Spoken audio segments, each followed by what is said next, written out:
आज मित्रांनो, जसं की आपण पाहिलेलं आहे, संपूर्ण महाराष्ट्रामध्ये संतोष देशमुख यांना न्याय मिळवून देण्यासाठी सर्व पक्षाचे सर्वतोपरी आपले प्रयत्न सुरू आहेत। आणि आज माझ्यासोबत या ठिकाणी राज्यसभा सांसद बीड जिल्ह्याचे रजनीताई पाटील आणि अशोक पाटील साहेब हे आहेत। आपण त्यांच्याशी बातचीत करणार आहोत। नेमकं ही जी सद्भावना यात्रा जी निघालेली आहे त्याचं नेमकं काय स्वरूप आहे हे आपण त्यांच्याशी बातचीत करणार आहोत।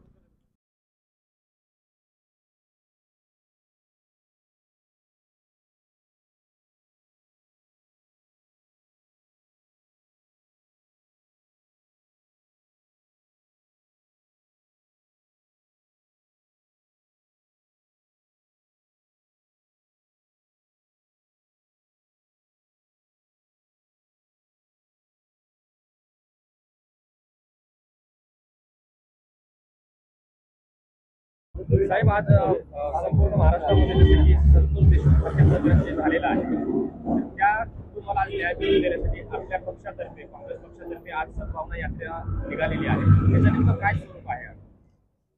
आजची सद्भावना यात्रा ही काँग्रेस पक्षाचे आमचे अध्यक्ष हर्षवर्धनजी सपकाळ आणि काँग्रेस पक्ष यांनी पुढाकार घेतला, पण याला पक्ष स्वरूप आम्ही ठेवलेलं नाही।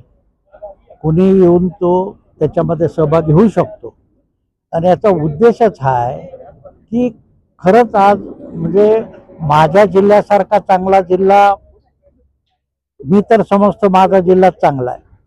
माझी माणसं कष्टाळू आहेत, कधी आमच्यात जातीवाद नव्हता आणि सामान्य माणसात तो नाहीये, पण काही अपप्रवृत्ती ह्या सगळ्याच ह्याच्यात असतात।